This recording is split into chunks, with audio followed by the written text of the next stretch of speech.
என் உயிரிலும் மேலான அன்பு உடன்பிறப்புகளே வணக்கம்.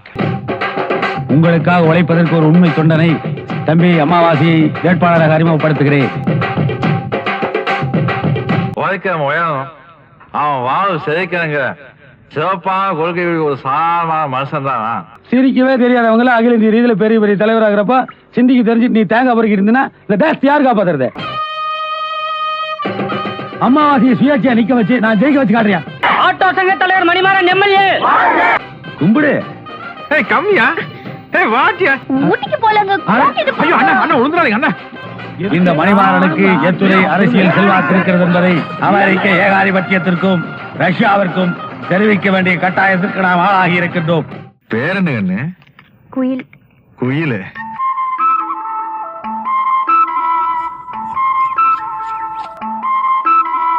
நல்லா போய் சொல்றீங்க. உங்க கூட பழகிட்டேன்ல. அங்கெல்லாம் தொட்டா புருபுருன்னு ஆங்களா? எங்கேயோ பயங்கர மாதிரி இருக்கு. அல்வாடா. பெண்கள் விடுதலை ஒன்றே நமது லட்சியம். பாலியல் பலாத்காரத்துக்கு எதிராக போர்க்கொடி தூக்குவோம். பாரதி கண்ட புதுமை பெண்ணை படித்தது போதும் படைத்திட வாரீர் வாரீர் என அழைத்து இத்துடன் எனது பேச்சை முடித்துக் கொள்கிறேன்.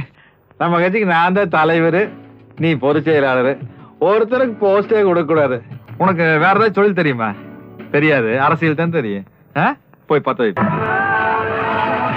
சாதியா மரமாவ நம்ம சனங்க பிரிஞ்சு கிடக்குற வரைக்கும் நம்மள மாதிரி அரசியல்வாதியை குதிரை ஏறிட்டே இருக்க வேண்டியது. மேல் ஜாதிக்கார நாய்க, அந்த நாய்கிற நல்லா அழைச்சு சொல்லணும். சரி.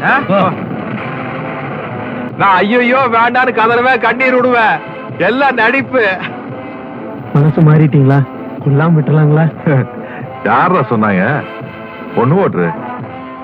இன்னார் கூட கூட்டணி வைக்கிறது கொண்டதுல இவரை கேட்டுத்தானே. அப்புறம் நான் முற்போக்கு கூட்டணியும் போ, நச்சு உருவம் போ. அப்ப ஜனங்களுக்குள்ள நாமளே சண்டையை மூட்டி விட்டோம்னா நாம செஞ்ச தப்பையெல்லாம் ஜனங்க மறந்துடுவானுங்க, நம்மளுக்கு ஓட்டு போட்டுருவானுங்க. ஐயா அது ஏனப்ப எந்திரிங்க. கசக்கி போடுற ஒரு அழுக்கு அன்றவர்ல அரசியல் தத்துவத்தையே சொல்லிட்டீங்கன்னா. நாகராஜ சோழன் 50,000 வாக்குகள் அதிகம் பெற்று வெற்றி பெற்றிருக்கிறார். சோழர் பரம்பரையில் ஒரு எம்எல்ஏ. மணியா நீ வரலாறு தெரிஞ்சுக்கோன. கடவுளே இல்லன்னு சொன்ன கட்சிக்காரனும் கூட கோயில் அடிச்சதா சரித்திரம் கிடையாதுப்பா. ஆனா கடவுள் இருக்குதுன்னு சொல்ற கட்சிக்கார கோயில் அடிக்கிறான்ல. சம்பவாமி யுகே யுகே.